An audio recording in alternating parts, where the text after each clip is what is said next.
Hey everybody, this is Brian Yellow. So, Origins, Stories on Creativity, number 15. I got Jessica Lahey to speak with me.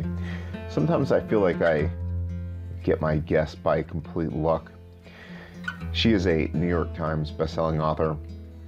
Her book, Gift of Failure, is how the best parents learn to let go so their children can succeed.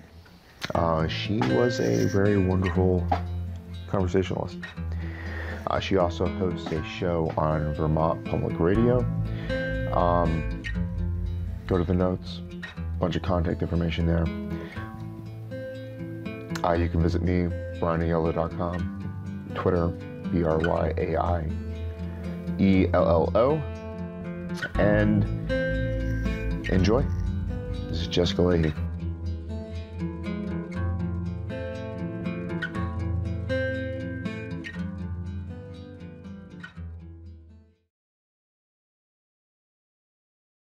Yeah, so it's been interesting. I write in a lot of different lengths. I write articles. I'm a journalist, at the Atlantic, and I was at the New York Times for 3 years with a column, and each of those publications has different lengths that they let me work within. And so, my perception of writing is always dependent on, who I'm writing for and that kind of thing. And so you get used to a certain length. When I was writing exclusively in 800 to 1200 word bursts, writing a book was super hard.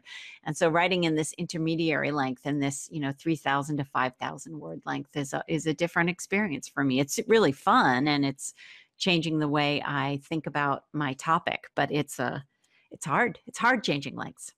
You really have to grab a reader's attention when you're writing a short length like this, and comes from the very beginning, doesn't it? And you have to grab them and basically not let them go.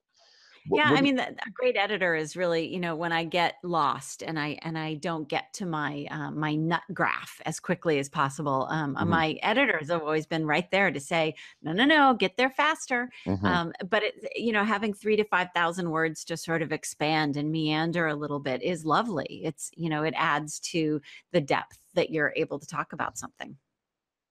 How do you pick your topics when you have a I'm gathering that you're freelancing right now, correct? Right. So I actually get that question a lot. I'm really lucky in that, especially with my Atlantic pieces and my my columns that I wrote for 3 years in the New York Times under the parent teacher conference column, I got really lucky in that I seemed to hit on things that people were interested in, and so people would ask me, especially teachers, how do you decide what to write about?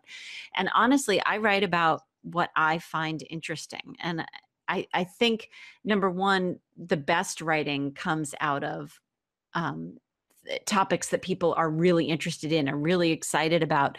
And so when something grabs me, at the very least, I entertain myself, and hopefully I hit on something that's that interests someone else. Entertain you as a worker, right? It's going to make you want to wake up in the morning and sit in front of your keyboard. Absolutely. Totally understand that. Well, my most recent piece for The Atlantic, for example, was about the fact that I found out I had, despite the fact that I have a law degree and I studied juvenile law, I hadn't realized that 50 years on, after a case called In Re Galt, that established that children have the same due process rights to an attorney that adults do, I did not realize that there is no state that really protects all of these rights, and that for the most part, we are still 50 years on denying children due process rights to an attorney. And so, the minute I get excited about that, I have to think, okay, well, before I can write an article for The Atlantic about this, I'm going to have to research for days and days and days and probably weeks and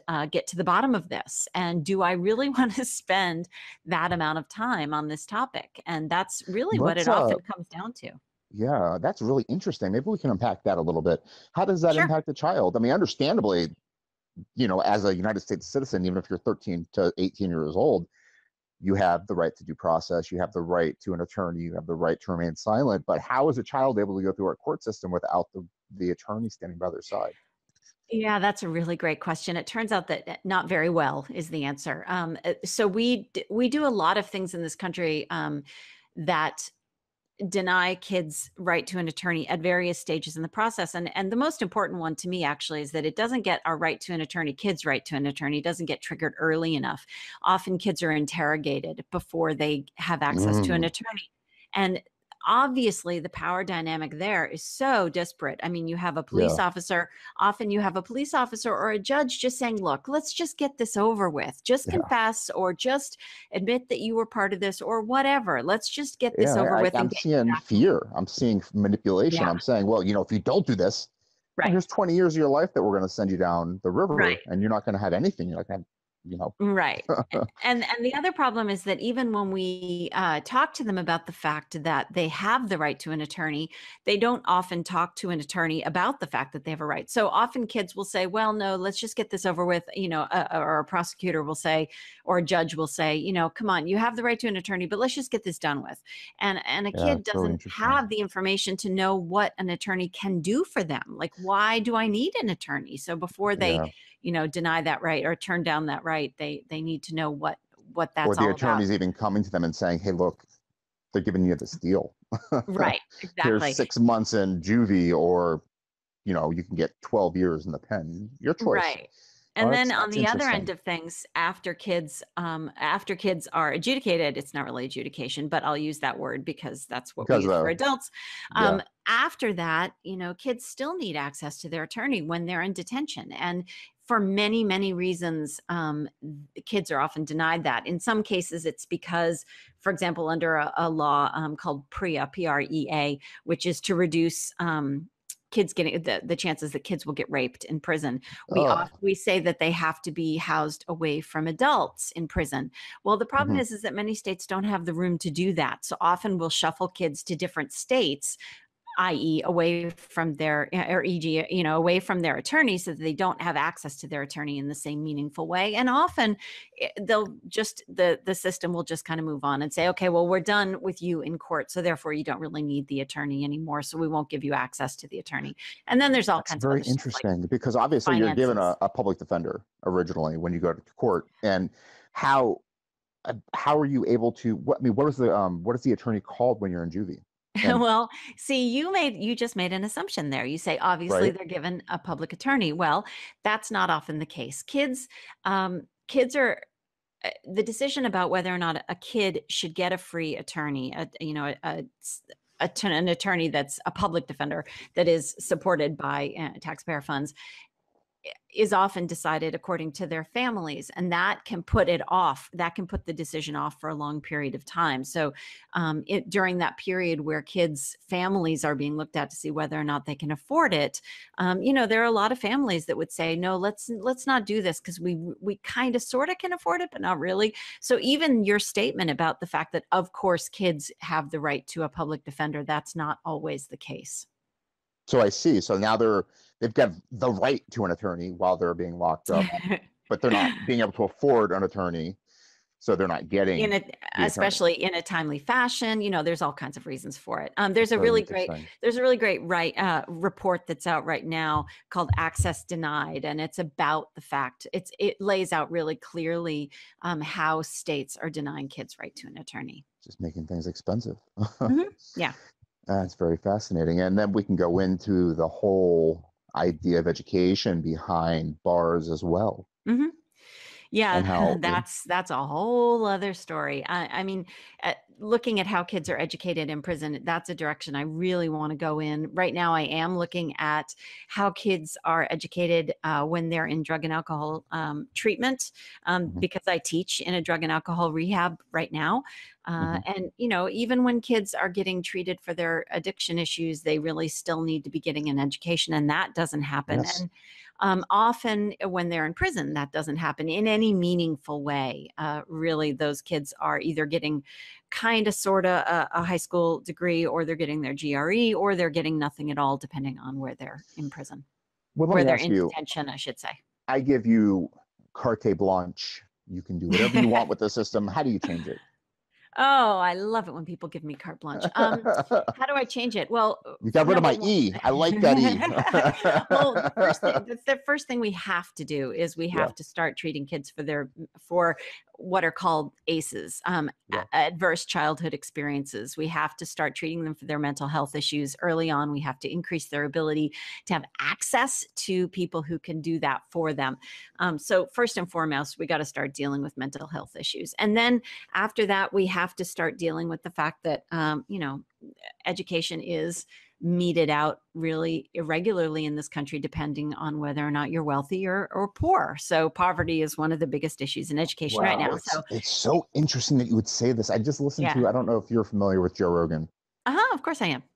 The podcaster, he just had a neurologist on who talked about how future generations are going to look back at us and basically say how we treated the mentally ill is going to be our, not washing our hands before delivering children.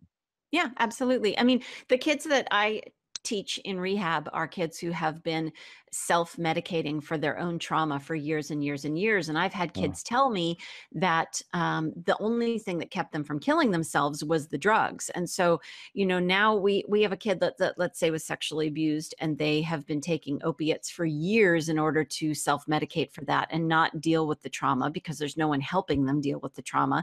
And now we put them into rehab and we take the drugs away and we say, okay, now don't relapse, but we've never dealt with the underlying trauma. So, how are they not going to relapse? I mean, the pain is still there, isn't it? The wound is still there. Right, of course. And relapse is part of recovery to begin with, but then we have these kids and we're not taking them out of the situations they're in. We're not helping them deal with their trauma. So asking a kid not to relapse when we're not dealing with their underlying trauma is just ridiculous. Totally agree. So dealing with the trauma, the mental trauma of being a child is number one.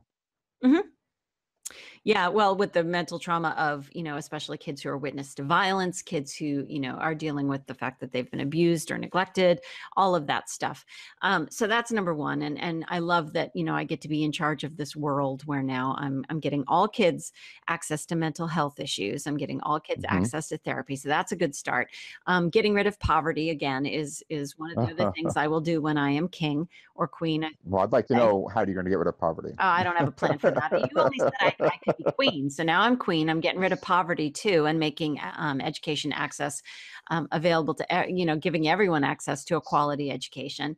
I'm also, allowing kids the space and the time to be interested in the things that they are truly interested in, not necessarily this very narrow focus that we've laid down on them.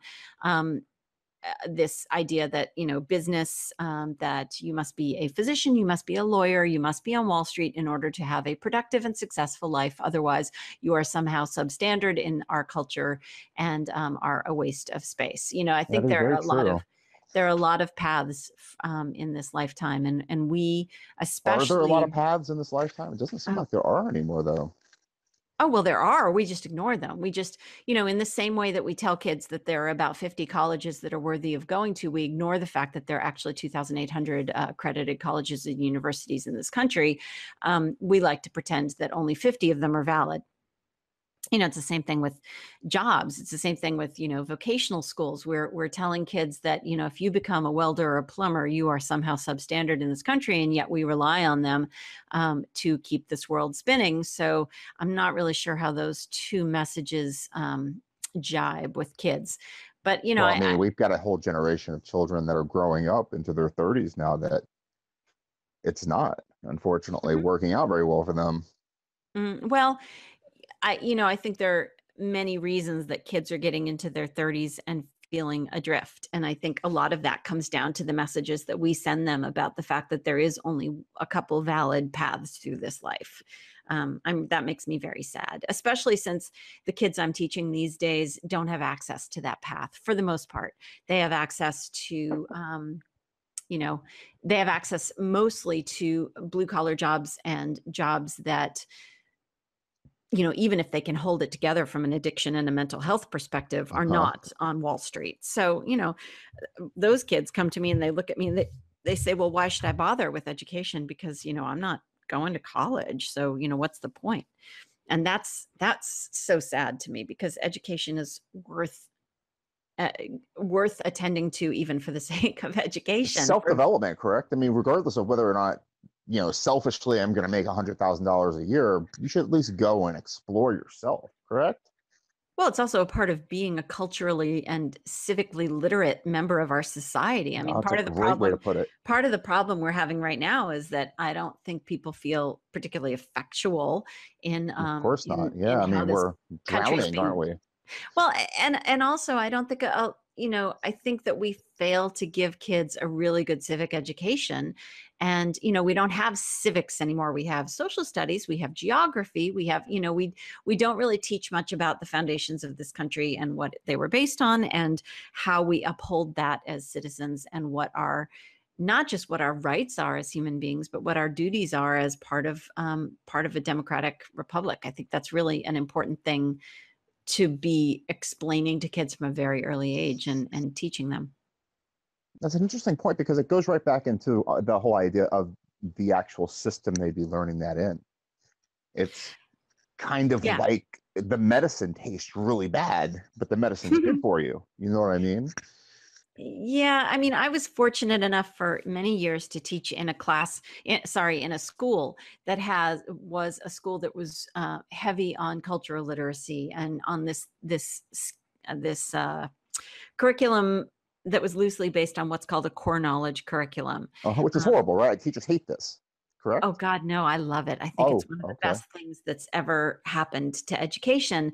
Edie Hirsch realized that one of the things that can help kids learn is to have a basis in actual knowledge, not, we're in an era now where you say, well, why do I need to learn actual things? We can just Google them. But the problem is that knowledge begets knowledge. And the way we learn is that we hang new knowledge on pre-existing knowledge. And so the more knowledge that's there, the better we are able to hook new knowledge into it. And reading is an important part of that too. Reading, one of the classic examples is that if I were to hand a kid a passage about baseball and the kid doesn't know, the kid is from another country that he's never experienced baseball, that reading is going to be nearly impossible for him to interpret. What are these bases? What is this ball? What are these positions words mean? They don't mean anything to him. So reading that passage will be nearly impossible for him. But for a kid who grew up with baseball, that passage is fairly easy to read because they have the requisite content knowledge about baseball to understand that passage on baseball. Now expand that out to a kid where, you're on the SAT, you give them a passage about something having to do with the foundations of our democracy. And you have one kid who has an understanding of sort of the history around that and the words associated with governance, and a kid who has no experience in that, a kid who was never given that content knowledge. The kid who has the content knowledge is going to have a much deeper understanding of that reading, even if you divorce their sort of baseline reading ability from that. So I think it's really important for us to give kids a baseline content knowledge. That's really important to me. No, I understand. That's fantastic. And I like that a lot. What are we doing right now?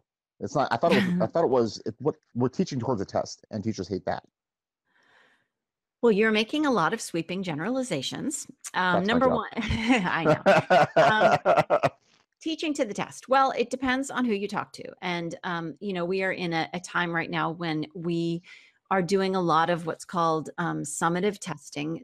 I'm not talking about like state mandated, sort of in New York, if you're in New York, for example, the regions, that kind of thing. I'm not talking about that kind of testing. I'm talking about in school, the way we tend to teach is that we give kids some information, and then we have a big fat test at the end of it. And then we measure, apparently, with their knowledge about what we taught them. The problem is that kind of testing doesn't work very well for learning.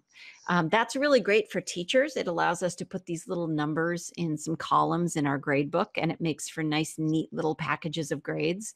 But it's not very good for knowledge. What's really good for learning is a daily process of teaching and assessing what kids know every single day in a low stakes way.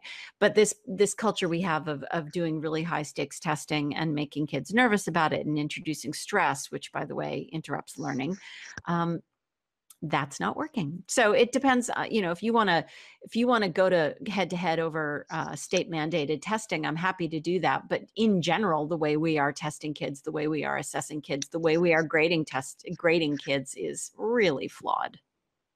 Huh. Interesting. So do you think that there is a better way to grade? Oh, absolutely. Well, Yeah. I how mean, would you grade? I wrote a piece for The Atlantic a while back called Letter Grades Deserve an F. And that's because, You're really good at titles, by the way. well, actually, I would love to take credit for that, but I don't write my titles. In fact, most writers don't write their titles. Their editors write their titles. I can count Oh, on one hand the number of titles I've written. Almost all of my titles have been written by my editor. Um, so letter grades deserve an F mainly because they don't give a lot of information to the teacher, to the parent. If I go into my son's classroom for parent-teacher conferences, mhm. and my kid's English teacher says, "Hi, your kid has a B- in English." And I sit there and nod, and I realize very quickly that that B- doesn't give me any information. I don't know what Mm-mm. my kid knows and what my kid doesn't know. But there's this wonderful thing called standards-based grading, which means that we take various standards that, let's say we happen to have some standards floating around right now. They're called the Common Core State Standards. They are a list of things that kids are supposed to know each year. For example, I don't know what grade it would be. I can't remember. But let's say a kid is supposed to, by the end of X grade, know how to add two fractions with a common denominator. And maybe they need to know how to add two fractions without a common denominator. And so if I get what's called a standards-based grade for my kid, which is a piece of paper saying, here are all the things your kid should know how to do. And next to that, there's a yes or a no, or a 0 or a 1, depending on how you do it. Saying yes or no, your kid knows how to do this actual skill. Boy, that would give me so much information about what my kid can do and what my kid can't do. And not only that, if you You can think work on about, your kid. You can well, work on not that only skill with that, your kid. Yeah. but if I'm a teacher, that means every year I get a new crop of students, or for example, where I'm teaching now, I could know based on really disparate experiences these kids have had in very different schools, what can these kids actually do? Picture a kid who's in foster care who probably will move 3 to 4 times during high school and stands to lose about 6 months of their academic experience, their education based on for every move. Those kids, or kids in the military who transfer school over and over and over again, how on earth are we supposed to know, given a set of letter grades, what that kid actually knows and what they don't know? Whereas standards-based grading would allow that kid to go to a new school. You hand this piece of paper over to the teacher that has a huge list of standards and a huge, an assessment of what that kid can actually do and what that kid can't do. And that teacher says, great, I know exactly where this student is, and we can move forward from exactly where this student is, as opposed to my guess about what a B- in English means. So standards-based grading, I think, is the way to go. And, That's interesting. more and more schools are actually adopting. As I travel around the country and interview and talk to teachers and administrators, I'm pleased to report that more and more schools are adopting standards-based grading. And when does that standard stop in your theory? When does it, Yeah, I mean, what do you mean is it when does it 18 years stop? old? If you don't meet the standard, you no longer get to excel in learning, or do you get to continue on with your education if you don't meet the standards? Well, ideally, if kids aren't meeting a standard, then there's repetition of whatever it is that they need in order to meet that standard, which would require more flexibility in the way we teach kids. That, we're not necessarily putting, all 12-year-olds in the same group. We're actually sort of allowing there to be some flexibility in the pacing based on the kids. But at a certain point, yeah, kids graduate from school, hopefully. But that question of what happens to kids who aren't learning as they go along, that happens anyway. So, do we just graduate them at 18 no matter what? Well, most places, yeah, we do, because frankly, at Well, 18 they're let's talk adults. about psychology then. Let's talk about the male versus the female brain. Do you think that we need to be mixed together and taught the same way?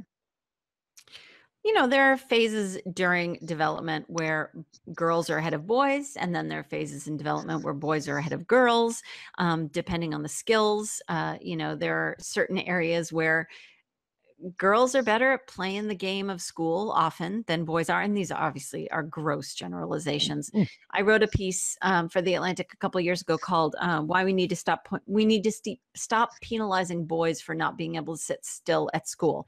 And there was a whole set of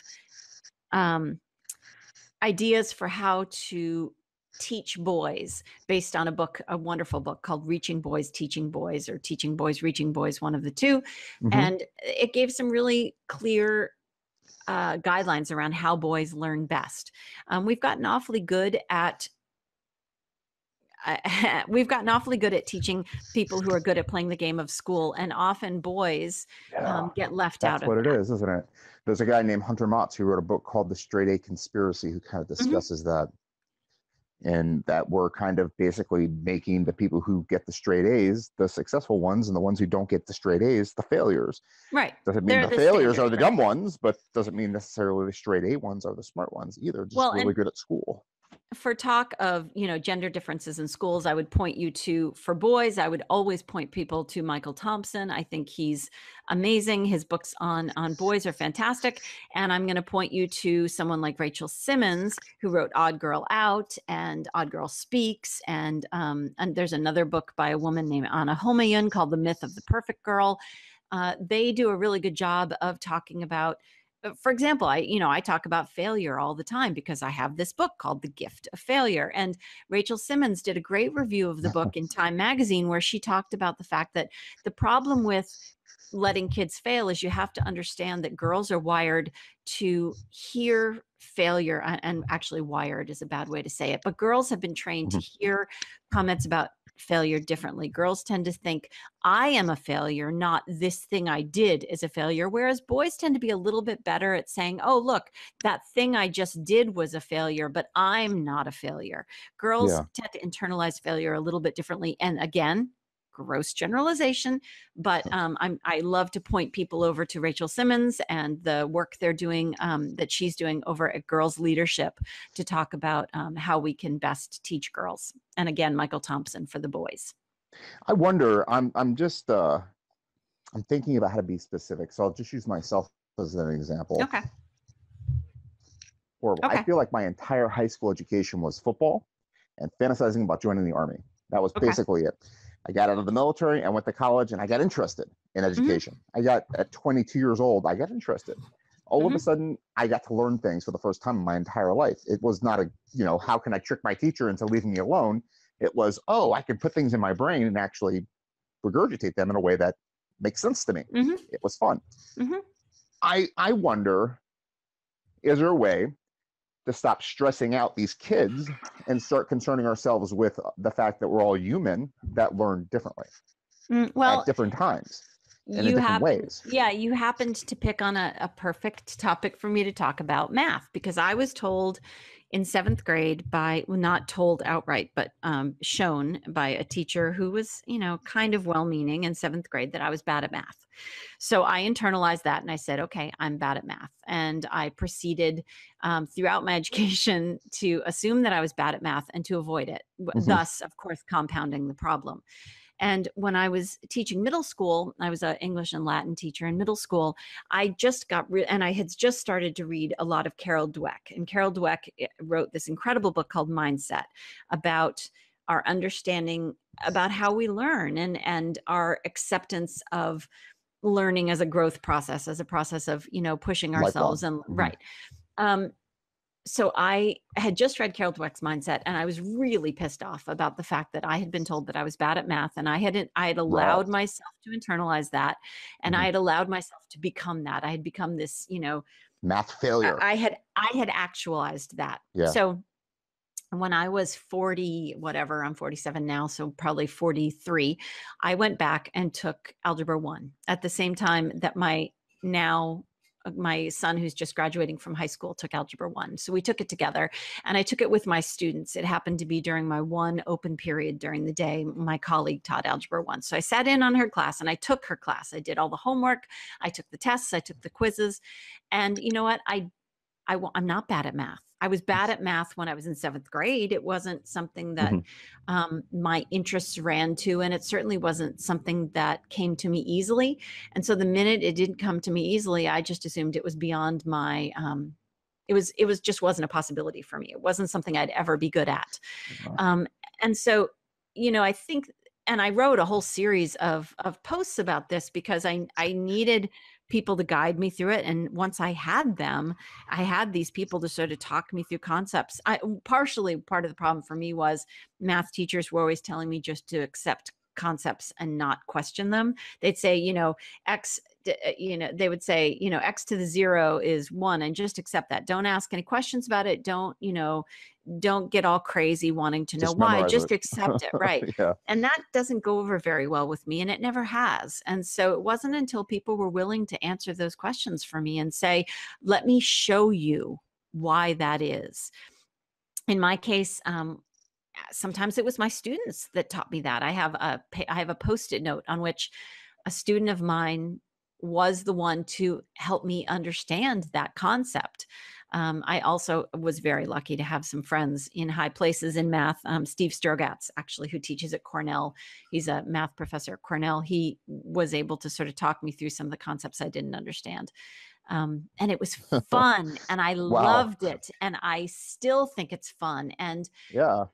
That I just wish I had known at that. Your pace, though. At your pace, you were able to do that, and now you're a better person for it. And no, you know what? When it came down to it, it wasn't even at my pace. It was just with the understanding that I did it according to the teacher's pace. I just needed to understand that this wasn't going to be something that came to me easily, and that's okay. Math isn't easy for everyone. No, math's not easy, nor math should be easy either. Because if it was easy, we'd have coins falling out of the sky. Right, and given some persistence and some acceptance of the idea that I needed to push myself to try new things and to allow my brain to work in ways it hadn't worked before, I would get it. And I did. I'm never going to be a mathematician, but that's okay. No, either am I. I think we're cut from the same cloth as far as that's concerned, but we need people that like that stuff. My wife likes that stuff. Yeah. My wife is able to easily look at concepts like that and say, okay, that makes sense to me. Yeah. And unfortunately, I sat in a math class and drew, and my math teacher hated me for it, and I got in trouble. And the school system said, you know what? Well, since you want to draw, guess what? You're doing this class again. Yeah. and again, exactly. and again. Exactly. And I just drew every single time. Yeah. I mean, and that's something that is really hard for teachers to see sometimes, is that there are going to be kids that we're going to have to use some tricks to get them interested. And if that means that we make math relevant for them based on the things that they're interested in, then that means we have to do it that way. And that's a lot of work for teachers. I mean, if you have a kid who hates math but loves talking about astronomy, then you have a pretty easy in. You can spend some time talking to that kid about how math applies to astronomy. The good news is now we have YouTube, and we have these incredible educators like Michael Stevens, who does a show called Vsauce, or Mythbusters with Adam Savage. In particular, what a godsend, right? Because they teach engineering to kids who probably would not be interested. I just found myself thinking, why does it matter? If a kid's not interested in math, why force them? But at the same time, if you don't force a kid to appreciate math, then potentially nobody's going to. You know what I mean? They're not going to break that 4-minute mile if they're not forced to break that 4-minute mile. Well, I also think we have to expose kids to various disciplines in order for them to decide what they're interested in. And if we just say to a kid, I mean, if school had said to me at in 7th grade, look, you just don't seem to have you're not good at math, so let's just make it so you don't have to do that anymore. There would have been so many things that I would have missed out on. I loved physics. I happened to love geometry, but algebra wasn't my thing. But that's I worry about. Made to do it. I worry about saying if you're not good at this, let's just practice some avoidance and make it so you don't have to deal with it anymore. That's the other example of that is my husband knew for a fact when he went to college that he was not going to be a physician, because his father and his grandfather were physicians. So that was the one thing he would never, ever be. So he never took science classes. He avoided it altogether. And once he graduated from college with a degree in English and was working in a furniture store and was bored out of his mind, he took an evening class in biology. And he said, oh my God, I love this. And he had to go back to undergraduate school in order because he respected his father and his grandfather so much. He was afraid to disappoint them. All the psychology got wrapped up in that, right? And he just could not see himself being them because he respected them so much. Well, he also had to go back and do a whole bunch of pre-med work in order to be able to go to medical school, and is now a physician. So, oh my God, that's so awesome. Yeah, it just isn't it amazing? Our minds are just magnificent things. Yeah, these machines, they really are. and going back, wrapping ourselves right back to the beginning of our conversation where we discussed how a child's mind is what's keeping them from succeeding. And if you're able to, I don't know what. Well, and I think one of the most important things we can do for kids is to teach them from a very early age that, number one, to teach them about how their brain works. That's an incredibly powerful thing. There are schools that do that beautifully, like from a very young age. There's a school in Dallas, for example, called the Momentous Institute, where they teach kids. Is that a private they school? teach kids. It's a charter school but it's for kids. It's mostly low-income kids, and they teach kids about. And actually, I'm sorry, the Momentous Institute runs it. I forget right now the name of the school, but they teach kids from kindergarten on about the amygdala and the frontal lobe, and the fact that they may not be able to organize their materials right now, but that's because their frontal lobes are still growing. And that here are some things that we can do to teach our brains how to become better at this thing until our brains have grown the way they need to. Or I'm striking out at this friend of mine because my amygdala is what's working right now, and I need to use my organized brain, my frontal lobe, in order to not act that way. That's a really important thing to do, because that also can lead to discussions with kids about the fact that intelligence is not a fixed quantity. We're not born with an IQ number that is the end all be all, experience of our intelligence for our entire lives. Intelligence is malleable, and the more we push ourselves to try new things and to build new connections in our brains, the more intelligent we become, the more capacity we build for ourselves. It is an incredibly beautiful thing. And why we're not filling kids on in that. And instead we're just saying to them, look, math isn't really your thing. You have a dead end. You're dead-ended. You're going to prison. You're stuck. You're done. You're done. Well, and I taught a kid once who, I taught a kid recently who, when I talked, I asked them to write essays about other people's perception of them and their own perception of them. And this kid was not willing to write about other people's perception of him, because he said, everyone believes I'm going to go to prison just like my parents and just like my uncles and all the other men in my family. And so why on earth should anyone have any expectations for me? This is the message the kid got from the world. And that was the message that he was fulfilling. It was a self-fulfilling prophecy for him.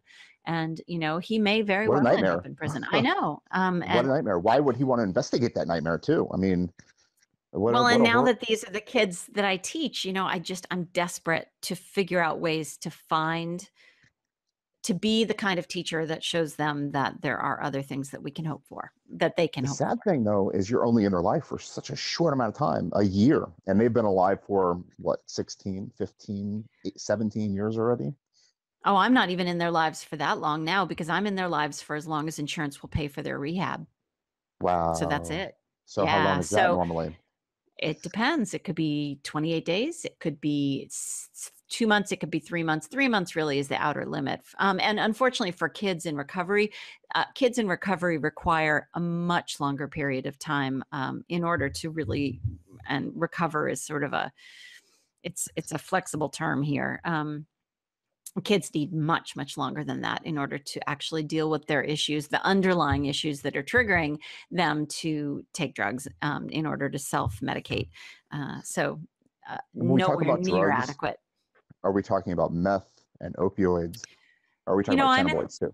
I teach in Vermont. I live in New Hampshire and teach in Vermont. And so for us, really, it's opiates is our humongous problem right now. We see some meth, we see plenty of pot, we see lots of alcohol. Opiates really is a disaster right now for kids, mainly because, doctors are getting more savvy about prescribing drugs, opiates for kids, mainly because, the studies come out that show that for people who are on opiates for 1 month, that a large number of those people will be addicted within 6 months. So, it's the reason that for example, when my son had his wisdom teeth taken out recently, we decided not to fill that opiate prescription simply because ibuprofen was going to do it for him. And I don't want to interrupt because this is a fascinating subject. Yeah. I've had all 4 of my wisdom teeth taken out. I had an impacted tooth taken out. I've had like horrible dental stuff done, and nobody's ever offered me good drugs. Why is this? Who is your dentist? I want him. Well, because we've gotten to the point now where it's so uncomfortable for us as parents to see our children in discomfort that we feel like the expectation is that pain-free should be our status quo. And the reality is, as human beings, that pain-free is not the way most people live their lives. But that seems to be our goal. So, there's a point at which we just can't stand to see our kids in any kind of discomfort at all. And our kids' pain thresholds have gotten so low because we expect for them to not have any pain at all, that we tend to go for the opiates a little bit too soon. And of course, that's what leads, as soon as kids get addicted to opiates and then they realize, oh my gosh, I can't afford the opiates anymore because I can't steal them. I can't find them. I can't buy them anymore. They're so expensive. Right, heroin. Guess what? Heroin is less expensive than over-the-counter opiates, or excuse me, than prescription opiates. So heroin is where they end up.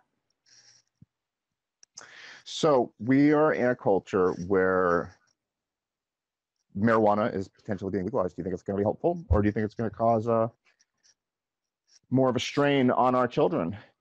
There are many schools of thought on this. I'm not particularly worried about marijuana, mainly because no one's dying of marijuana overdoses. It just doesn't happen. It doesn't happen. Marijuana is in it. Yes, it is.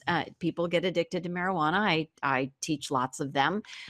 In the range of things I'm worried about, marijuana is not really one of them. My question is, do you think it'd be helpful though? I mean, what? Do you think it would be helpful to these children who are seeking some kind of relief from the pain? I mean, they don't have access to mental health care and they are in pain, and they seek out these drugs that would provide a cushion. Mm-hmm. If they had weed, do you think they would be more? There is this thing called, I'm not going to say, you're never going to get me to say that. Do drugs. No, you're never going to get me to say that avoiding the issues is the right way to go. I'm always going to say that even though it's difficult to get the mental health help for kids is going to be the way to really deal with issues. There is this thing called marijuana maintenance, alongside things like, Suboxone and methadone. There are programs that use marijuana to do long-term maintenance of people who have addiction issues. Is that working? For some people, sure, it's working. You're never, ever going to get me to say, I happen to be an alcoholic myself. I've been in recovery for a while now. You're never going to get me to say that a substance is preferable to dealing with the underlying trauma. No, it's just not going to happen. When I got out of the Army, I used weed to self-medicate. It's not helpful. I mean, basically, you try really hard not to go to the VA to get medicine, and it just doesn't solve the problem. But it's being used for PTSD. It's being used for all kinds. I think people are expanding their vision of, what could be helpful to people. And I think in a way that's a good thing. I think that we need to be a little bit more flexible in our understanding of what can be useful from a mental health perspective. And like I said, when a kid says to me, she wasn't a kid anymore, but when an adult who has been an addict her entire childhood, her entire teen life and her young adult life says to me, if it hadn't been for the drugs, I'd be dead because I would have killed myself because of the pain of what I had to deal with. This person that I'm talking about was sexually tortured as a child, and to expect a child to deal with that is, I think, beyond the bounds of what we could possibly expect. And so if for her, drugs got her to a point where she was old enough to get mental health help, I think that for her served a purpose. I wish that we lived in a world. And again, if you're going to let me be queen of this world, I'm going to say, mental help for everybody. Here's the scepter and the crown. Please wear them.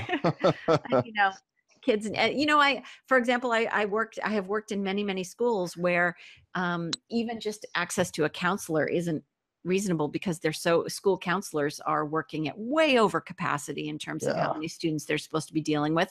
I worked at a school for a long time that did not have a school counselor. So, thank goodness for school counselors. Last year, I got to write about school counselors, I think it was for the New York Times. And, now they're called school counselors, not guidance counselors, because they are actual they're actual professionals and actually know what they're doing. Believe it or not, they're not the people that, staff the detention hall anymore. So I think if we can get kids access to stuff like that, we'll avoid a lot of addiction issues later on. I mean, we're dealing with a situation where the parents are struggling and they're giving it to their kids, and the kids are struggling because they're getting it from their parents. And neither one of them are benefiting because our society right now is not really being run very well, correct? I mean, we can talk about politics all day long, and it's never really going to fix anything, unfortunately. Well, also we're very much in parenting from the mode of do as I say, not as I do. We're telling kids to put down the electronics and to get outside and play, and yet what they see us do is to be on our electronic devices. Do we really want them to go outside and play though? Because I have 2 kids, and I really don't want them to go outside and play. Why not? I'm scared crapless of them being at the playground. The white windowless van pulls up and grabs them. I mean. Okay, well, I'm going to direct you to a website run by Lenore Skenazy. It's freerangekids.com. And there is a page there called Reassuring Crime Statistics. It is safer now to be a child than it has been in decades and decades. That the media has done this unbelievable disservice to make you believe that there is someone in a windowless van waiting to steal your child. That is just... It is so insane that we have allowed the media to play up this kind of danger at a time when our children are safer than they have ever been. So I would direct you to Free Range Kids, Reassuring Crime Statistics. And Lenore Skenazy, who wrote a book called Free Range Kids, she keeps up to date as far as I can tell. I haven't looked at it in probably 6 months, but she keeps a page there about the most up-to-date crime statistics, showing us that in terms of things, even in a world where we're positive that our kids are going to be, pursued by internet predators, it's just not a realistic vision of the world. That's really interesting, because I cut cord too. I mean, because of the news media, because I got tired of it. I got tired of sucking into CNN for hours at a time, watching the same thing over and over and over again. I just got tired of it. Clearly they still have you scared. And I'm married. I'm married to someone who sees the worst case scenario. He's worked in emergency rooms where he sees what can happen if you let that kid go snowboard, or you let that kid go ride a horse or whatever. And we can't live our lives, and we certainly can't parent our children based on worst case scenarios. That is what has gotten us into a position where kids are afraid to take risks because they see that we're afraid to take risks. So we have kids who are just not competent to climb a tree because they've never been allowed to do it before. And that is so unfortunate. It's such a crime that we've done to our kids. And that's one of the reasons that I spend a big chunk of my time traveling around the country asking parents, please let your children take risks. There's a great quote I keep on my desk that is from, oh my gosh, I'm going to forget his name right now because I'm in the middle of this interview with you. There's a book called Age of Opportunity, and it's by Age of Opportunity by Lawrence Steinberg. And it's a book about the fact that the teenage years are not a time of, oh my gosh, I don't know what to do with them because it's such a terrible time. It's an age of incredible learning opportunities. And in that book is the quote, permit when you, hold on one second, let me just think of it. It's on my desk in the other room. Permit when you can, protect when you must. So our default should be to permit. Our default should be yes. Our default should not be careful. Our default should be have fun. There's a passage in my book where I say, a mother told me that she realized every time her kid went out the door, she was telling her kid to be careful, as if she was putting some charm around him that was going to protect him. As opposed to what her husband would say is, okay, have fun. We trust you. Or okay, have fun. Giving their kid the belief that they trusted him to make good decisions, which when people ask me about how I was parented, because they think that, that's and which it has informed. Honestly, that's how I was parented. My mom gave me the key to the car at 16 years old and said, have fun. I played football for 4 years. I broke my arm, blew my knees out. I had an amazing time. I learned so much. The most important thing I got from my parents was an understanding that my parents trusted me to make good decisions. And therefore I trusted myself to make good decisions. And that made me brave. Frankly, I mean, it really, for me, it's that simple. My parents' trust in me made me brave, and it made me a brave child, and it has made me a brave adult. It's made me default to, yeah, I think I can do that, as opposed to, ooh, I'm afraid of that. I shouldn't try that because I could fail. I was very lucky to have parents that believed in me. That's pretty And that's cool. how I think we should be parenting our kids, because instead we're parenting them for fear. We're parenting them for, sweetie, I'm sorry, you can't go to the playground because there's a guy waiting in his windowless van to take you. And I can't It's risk scary that. though. That really honestly is. I Of love them course it so is. much. And I just can't, you know what? It's the other kids too, because always the bad kid with the lighter and the cigarettes. And all the other, and all. You know what, though? At a certain point, it's me. It's the other kid that's me as a child that I do not want them to meet. Yeah, but you're going to raise kids that they're going to hit 18 years old. And do you think that suddenly at 18, they're going to go out on their own and have the ability to deal with these situations by themselves? That's another great point. My God, you are really. No, I mean, really, do you, No, if it's we an don't awesome teach point. them these things when they're children, I don't really understand who thinks there's a magic wand out there that when they turn 18 or 21 or whenever now adolescence is getting extended into insane limits. At a certain point, they have to be able to go out there and do and be for themselves. And, unless we're doing that continuously along the way, we're screwing them over when they hit 18. Yeah. So that makes an interesting, when is adolescence? When do you think it actually should end, and when is it actually ending nowadays? Well, the problem is it's starting early. I mean, just from a biological. Well, that's the steroids and whatnot, isn't it? Puberty is starting way early. Yeah, puberty's starting earlier, and we are extending it into early 20s. The reality is, our frontal lobe isn't fully developed until we are in our early 20s.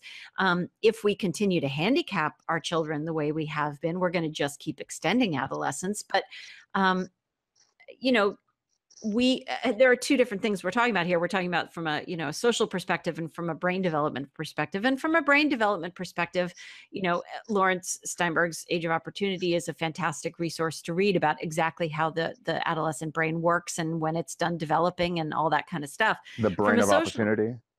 Yeah, from a social perspective, what we have done as parents is we are so afraid and we are so hesitant to let our kids become competent and stand on their own 2 feet that we are saying, I'll be there for you at 18. I'll be there for you at 21. If you need to come live on our couch in our basement at 24, you can do that. And I'll just keep supporting you. It's hard to get an apartment now. It's hard to have a job now. So as long as you need me, I'm here. I don't really understand when those parents think that's going to magically end if they're not taking responsibility for it themselves. Mm-hmm. So, yeah. That's an interesting point. So you have a child that's going to be graduating. I have two. I have an 18-year-old and I have a 13-year-old. So what is your hope for the 18-year-old? My hope for the 18-year-old. I guess that's hard for you because it's getting personal. If you don't want to easily tell me to mind my own business. No, I have very strict limits on what I'm allowed to talk to and what I'm not allowed to talk to about my children, because we talk about this quite a bit because I'm on the road and in the media talking about my children quite a bit. My hope for my 18-year-old is that he knows that I trust him to make good decisions and therefore trusts in himself to make good decisions. And, I hope going through the college thing with him, that was his journey, not mine. And so he chose the college that he felt was right for him. And I'm thrilled for him. I did not have, except for going along on those trips when he wanted me to be there, I had no real part in making that decision for him, except for, writing a few checks for application fees. He talked to me about it. I was a sounding board, but that was his decision. I hope he takes advantage of everything. I hope he takes classes and things that he thinks he's going to stink at. And I hope he is brave. And, that's my hope for him, is that he's brave. How about the child who struggles with, staying on the right side of the law? What would you recommend for him? Those are the kids I teach during the day. And those kids, Often when they get discharged from my classroom, get discharged from the rehab, I usually, the things I say to them are that I believe in you, I love you, and be good. Because a lot of these kids are dealing with emotional stuff that make them make bad decisions. A lot of these kids, a lot of them have anger issues. A lot of them have the inability to cope with the pain of their day-to-day life and turn to drugs. And so I can't say to them, boy, if I had your pain, this is how I would handle it, because that's, the best I can do for them is to be a role model. They know I'm in recovery. They know that I chose to face life as, to use 12-step language, to choose to face life on life's terms, as opposed to turn to a substance to blunt that experience for me. And that's the best I can do for them is, when they talk to me about being scared, when they talk to me about not being sure that they can handle something the right way, the best I can do is be an example for them and tell them that I will be there to listen and that I trust them to make good decisions. And even when I don't trust them to make good decisions, someone has to have faith in them, because for God's sake, most of the adults in their life have not had faith in them. Yeah. So at the very least, I can be an adult that has some faith in them. One last generalization. Sure. What's the future have in store for us all? Good Lord. Where's your scepter and your crown? Wear that for us. What's the future have for us all? I'm going to just stick to the things I tend to think about the most, which are juvenile justice, child welfare, and education. I really do believe that the pendulum has gone way off in this crazy direction where we overparent and we're too directive and we're too controlling, and we rely completely on grades and sticker charts and points and scores to motivate kids, which the research is really, really clear that doesn't work. That just does not work for long-term engagement for kids.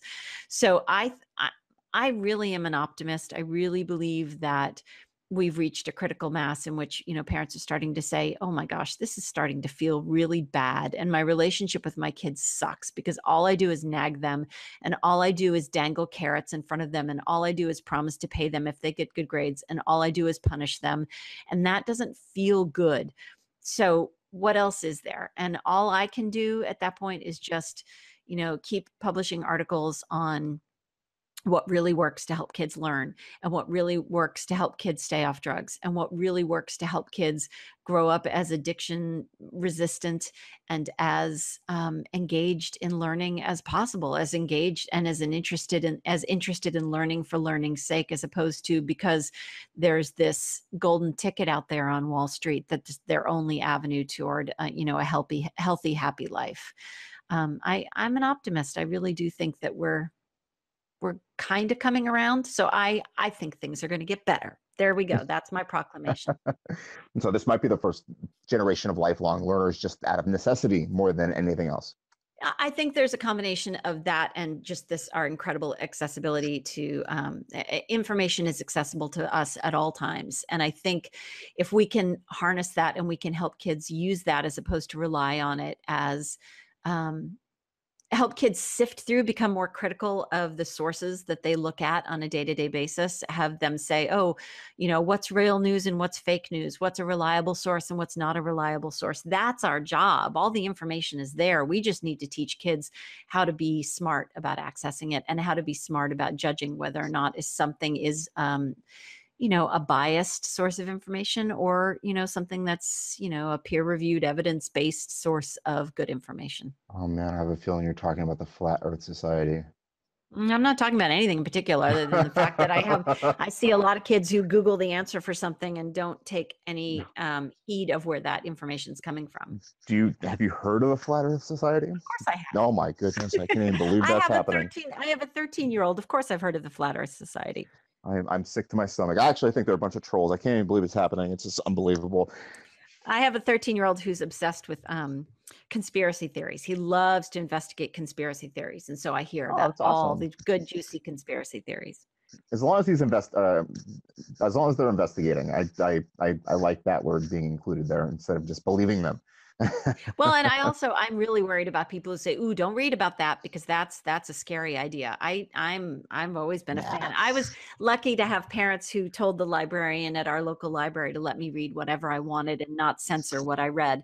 So I was allowed to go into the adult section, of the library and not stay in the kids section. And there's so much good stuff out there that I think we need to be letting kids have access to all of that information, within and then be there for them when they have questions and need support. Totally. My mom was a librarian when growing up, so I had access Oh, to yay. I Yeah, still have my library card. In fact, I used my first library card that I got when I was really little. And I used it as the art for an article on teaching kids how to read. And I got all this Wow. great feedback saying, "Oh my gosh, you're the kind of person who has their first library card." And I said, "Of course I have my first library card. It's one of my most prized possessions." I do think libraries are on the way out, though, unfortunately. I think the internet's pushing Oh, be them. quiet. No. That is not true. They're evolving, actually. Libraries are turning into places where kids can go and build things and make things and research things. Yes. It's Builder societies. I love it. It's a different experience now. When you look at libraries that are doing a really good job of evolving with the times, you're finding that these are places that kids are gathering, not just because there are books there, but because there is learning of all forms there. And that includes, like I said, maker spaces and all kinds of other cool things. You are a fantastic human being, and I'm so happy that you said yes to talking to me. This project of mine, this Origins Stories on Creativity, and people who say yes like you are just amazing to talk to. Thank you so much for doing this today. Such a sad thing. You're so welcome. It would be such a sad place to be if this were a world where people said no to things. I think, I'm lucky in the sense that, I get to live in a world where there's a lot of great information out there and I get to geek out on all of it. So yay to saying yes. Thank you for geeking out with me today. So welcome. You're so welcome. And I don't know when this will actually be a podcast, like 4 or 5 weeks or so, but I'll send you a text. I'll send you a text. I'll send you a Twitter when that'll happen. And again, really, really enjoyed our conversation. You're a great person. Keep doing the good work. Thanks. And you can always, all the articles I referred to, all the stuff I referred to, you can find, all of that at jessikalahey.com. I try to link to all the journalism and all that stuff. So feel free to contact me through that email or through that website if you have any questions about any of the stuff I talked about. Is there anything that we did not mention that you want to throw out there before we say goodbye? Sure. I have this book, The Gift of Failure, that's done, it was a New York Times bestseller. That's what I mostly go around to schools to talk about. And I also have my own podcast, which we haven't even talked about, which is super fun. Oh. And it's called #AmWriting with Jess and KJ. KJ was my former New York Times editor, and she and I talk about all things writing, from pitching to editing to procrastinating to basically every aspect of being a writer and trying to make it in the world as a writer and make your living and succeed as a writer. Perfect. All right. Fantastic. I'm definitely going to make sure I indicate that's a podcast. Great. All right, Jessica, thank you so much. I really enjoyed this conversation. You are so welcome. Thanks for having me. No problem. Bye-bye. Bye-bye.